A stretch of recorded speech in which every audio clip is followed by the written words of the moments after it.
Yes, hello and welcome everybody. It's Chris here from the Ministry of Dice, and I'm back again today with another one of my video presentation doobly-doos. And as you can see on the screen there, what I'm going to talk about today is my struggle with basic action cards. That's right, in the game of Dice Masters, while I'm going through this sort of journey of talking about the efforts I'm making to become a better Dice Masters player, that kind of mini-series within a series that I've been doing lately, I think it's time to take a moment's pause and have a little bit of a chat about basic action cards, because these are a particular area in the game of Dice Masters that I struggle with a great deal. Now, how helpful this video is going to be, I don't know, because I'm probably going to talk more about what I do that you shouldn't be doing, I suppose. But please do let me know in the comments below if you've got any thoughts on some of the struggles that I've had. I'm certainly open to recommendations and advice, so if there's anyone out there who's got something that they want to let me know that they think might help me with some of the struggles I'm about to describe, then drop that in the comments too. And of course, if you enjoyed my video today, make sure you hit a like, give me a thumbs up, and if you're not already subscribed, well, get subscribed. You're missing out on all this lovely stuff. And you know what else? What really helps me is if you click the notification bell. That tells YouTube that you're enjoying my videos, you want to see more of them, and it helps me get my content across to more viewers across the channel. Okay, all that salesy bobbins done. Let's move on and talk about my Dice Masters struggles. So, at the heart of it all, the key thing here is that there's an element of risk attached to basic actions. They're one of the communal elements of the game. So your basic actions are available to purchase not just to yourself, but also to your opponent. And when you're a tentative player like me, who gets a little anxious and bothered when your opponent's able to make good use of your stuff, then having a card of this nature that is a part of your team building kind of gets me stuck a little bit in my own head. And the element of risk, certainly the risk versus reward bit, kind of is something that I struggle to get through. Let me give you an example of some cards that I really love. I think they're great cards, and I've seen people use them to tremendous effect as win conditions, but I just can't seem to make them work, and so I shy away from using them, and perhaps I should be using them more because that element of risk is too much for me to handle. Here's one, Under Surveillance. Great. It was a big part of the Earth X Origins online tournament winning team, using it to great effect with the God Catcher, the 3-cost God Catcher that gives you the big 10-10 beat stick. Because it's a counter, it's a level 1 card, and as you can see on the game text here, target character die is considered to be level 1, so what? And is unblockable until the end of turn, so you're not bothered. Your God Catcher is considered level 1 anyway, so used to great effect. But there have been times when I've put this on my team, my opponent's bought one out from under me and used it with their own beat stick and beat me, and I'm just like, oh man, I love this card. It's a great way of creating a win condition scenario for yourself, but that element of risk, the chance of my opponent buying it out from under me, just means I never use it. Here's another example. Delayed Blast Fireball. So we've got a continuous action here. It's quite expensive at a 5 cost, but it says on your opponent's turn, either when an attack is declared or the opponent skips the attack step, deal 4 damage to all opposing characters and move this die to the use pile. And if it's on the double burst face, it deals 6 damage instead. So a full-on apocalyptic board clear in your opponent's turn, setting you up for an open field at the beginning of your turn, is incredible. But again, the risk of playing it on my team, I just can't fathom the risk of playing it. There was a guy down at Element Games that I used to play with who used it all the time. He used to combo it up with Justice from the Civil War set, the one that gets the +2 attack bonus when there's 2 sidekicks in the field, in his own field. And he used to just kind of destroy my field, get rid of everything that I had out ready to block with in the following turn, and just walk over with Justice and do me in. But whenever I tried to buy it out from under him or use it myself, it backfired. It's just, I can't get my head around it. I really can't. Here's another example for you. Target Lock. Now this, for a control player like me, is hugely attractive. When I first saw this, I was like, that's amazing! I so want to play with that card. But again, that element of risk makes me shy away from it. I don't use it at all. Let's take a look at this game text. It's continuous. It says, place target lock on an opposing character card. Each time your opponent draws that card's die during their clear and draw step, they send it to their use pile, and you prep a die from your bag. At the end of your opponent's clear and draw step, send target lock to your use pile. What an incredible, incredible control piece. But again, that element of risk makes me shy away from it, and I use it very rarely. Another quick example, there's loads of these, but Page Manager, again, a new card that when I first saw it, I was like, that has got potential. Each player may add one of their unpurchased dice to their bag, and on a double burst, your opponent's die is sent to their use pile instead. But in this current meta, or when I dabbled with it a very little bit when WWE first came out, I'd use it, and my opponent would just end up getting a huge nasty beat stick or a win condition character as well, and I'd be like, well, the net gain has been zero. I've never found that card where the dice I get puts me in a stronger position than the dice my opponent gets. And I know they're clearly out there. There's probably cards that do that, and dice you want to purchase with Page that in light of what your opponent gets is not going to matter. But I've not managed to crack it. The element of risk is too great. I think there's another one, if I remember rightly. Yeah, Team Up. Oh, classic, this one. I've rarely used this. Even when I've optimized the team with loads of different affiliations on it to actually use this action specifically as a win condition, it's backfired on me because I've found myself facing teams that I've got a handful of other affiliations, but enough to make it a threat. So there's some examples of the kind of cards that, basic actions that I'm not making use of, and I should be making use of, and I've always wanted to make use of, but because I'm such a tentative player, and I play sort of defensively a lot of the time, I just can't get my head around, and I very rarely put on my own team. I struggle to include them. I struggle to optimize teams to make sure that I'm in a position where I can use them better. And even, I think, when I am in a position to use them better, I still don't go for them and put them on the team because just that little niggling possibility of my opponent buying it out from under me and making better use of it than me bothers me to the point where I choose not to use them altogether rather than, as Andy would describe it, risk the big boy play. So, ultimately the thing about this is, as I've mentioned, can I use it more? Can I make more use of that basic action than my opponent can?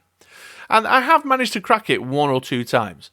When I think back to my Iceman team that I played at European Champs 2019, this was using Iceman right on schedule. When he takes damage during the attack step, it deals 2 damage across the field to my opponent. And I was using Magic Missile for the global in order to deal that damage. So I'd attack with Iceman and then in the initiate an attack in the attack step, and then with the global on Magic Missile, pay that bolt, deal 1 damage to Iceman, which then fires 2 damage across the field to my opponent.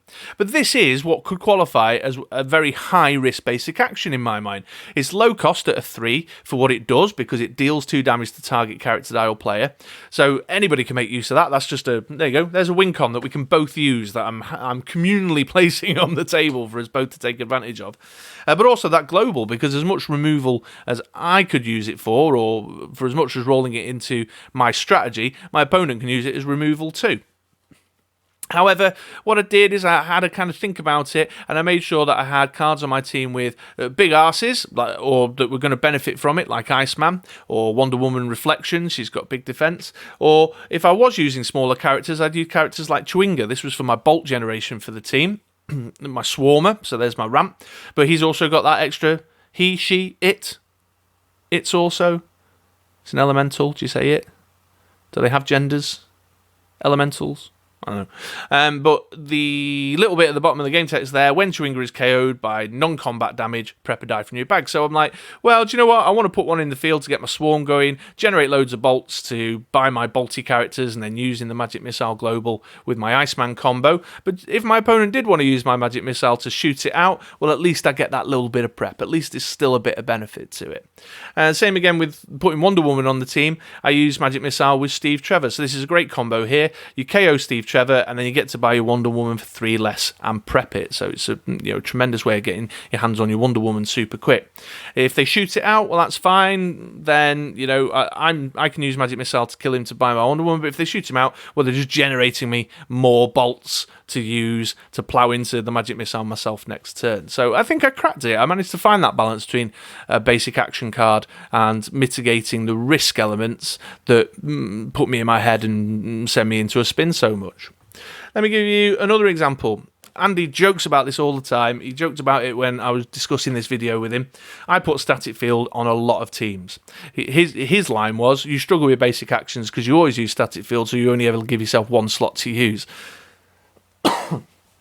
But actually, there's a point to this. I'm a direct damage control player. A lot of my win conditions do not require me to attack, or if they do, I'm not bothered about it being static fielded back. So of course I'm going to use this because it's a basic action where the risk is mitigated to the point where it doesn't bother me compared to my opponent being able to make use of it, because I'm not planning on attacking. I don't want to throw things down the field to beat you up. I'm going to do my little laser blasts and my little boom boom explodey bomb things and all that stuff. So static field is another example of a card, and one of the reasons I use it so heavily is because I can utterly mitigate that risk, make a direct damage win condition that doesn't involve me attacking, so I'm not bothered if you use that global to affect my attacking.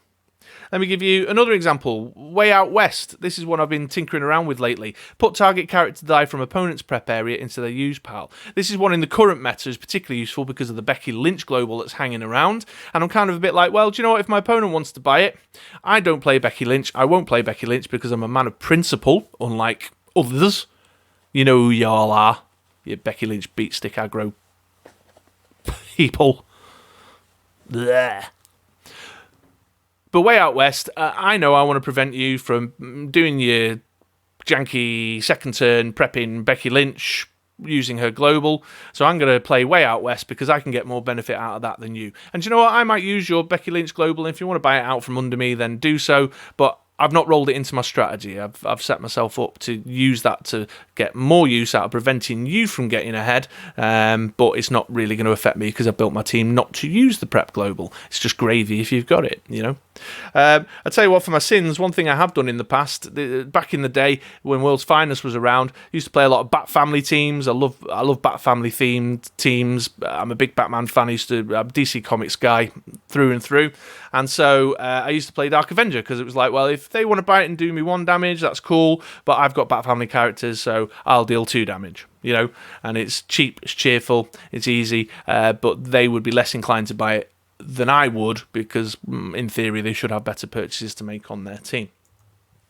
Or here's another example, Energy Field. You know, if I'm playing an Awaken team, if that whole spin-up, spin-down dynamic of the Energy Field global, or its game text, of course, is more beneficial to me because I'm using spin-up mechanics like Awaken on my team, I know I can use more use with it than my opponent can, you know. So I used to love popping Energy Field on my team with the 2-cost Storm that preps a dice when she awakens, and then the Ant-Man that becomes unblockable when he spins up, and just doing this whole kind of, you know, counterpoint spinning up spinning down thing with the two of them to prep dice, make him unblockable, back and forth, and like, you know, if my opponent wants to spin some of their stuff down and spin some of their stuff up, that's fine, but my team is designed to make the best use of it. So I have cracked it once or twice, you know, I have managed to find my way through, but again, I don't feel like necessarily, as again to reiterate, as Andy would describe it, the big boy risky plays, and you know, maybe I should be doing. I don't know.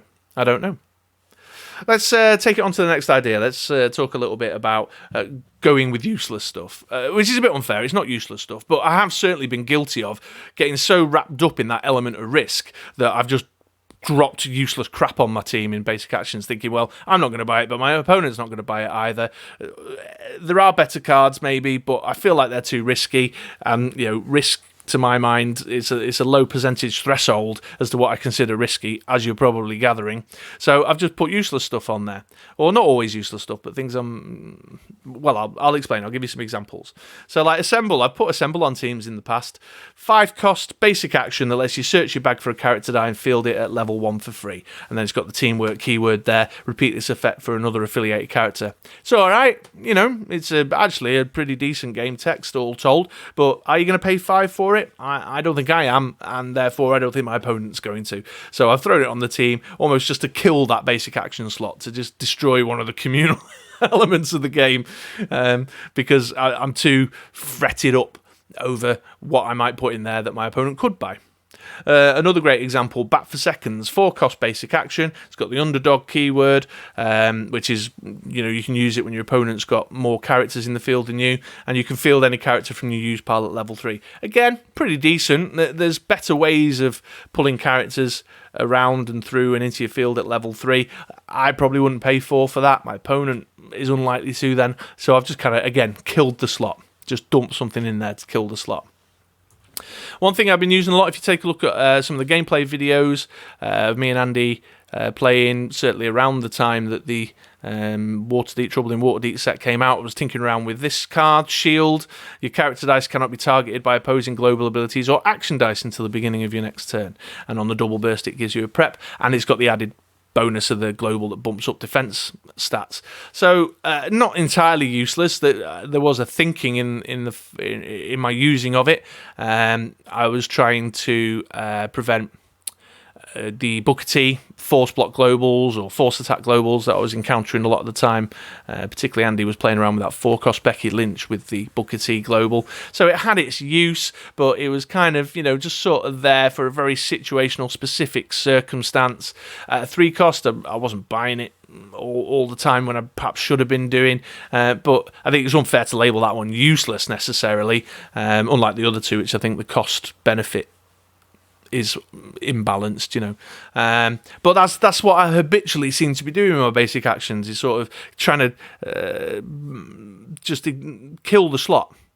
There's a communal element there. I'm just going to put something that neither of us can use, so no.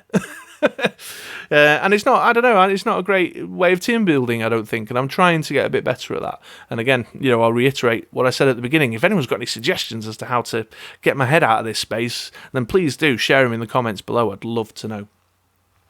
So let's go. One last thought, I think, on this. What has also happened is that I've generally started using the basic action slots as a bit of a global dumping ground. What I've started kind of doing is ignoring the game text on the basic action cards in their own right necessarily, and sort of focusing on the globals and saying, well, I really want this global. It would be beneficial for my team, but the version that's on a character card's not going to help me as much, so I'm going to just throw the basic action on the team, so I've still got the global, and then backfill that character card slot with something better. A perfect example of this is static field. I like to put static field in as a basic action. Nobody uses the actual game text on static field. It's in there solely as a sort of dumping ground for that global I want to use over Kate Bishop. Kate Bishop choices. Or I must admit, the promo Kate Bishop from the organised play kit last year did turn my head a little bit more, because I like the fact her game text dealt 3 damage to target villain.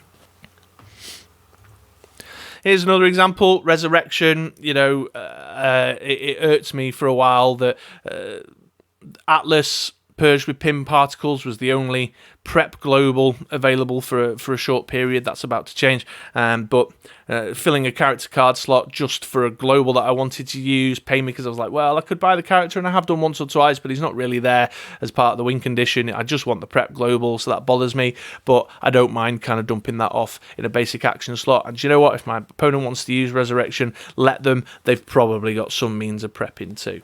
In fact, looking back over teams that I've used a lot recently, there's loads of examples of this. Counter-Strike, that's the new Infinity Gauntlet version, but I've been using the X-Men Forever campaign box version. Another little prep global there. Do you know what? That's great for me. Although I do kind of like the game text. I had a little dabble with it recently, and it's not all that bad. But in any case, it's the global that I've looked at, and I've dumped it on there for the global. And you know what? If my opponent wants to make use of that, let them. Again, they've probably got solutions of their own to do that sort of thing.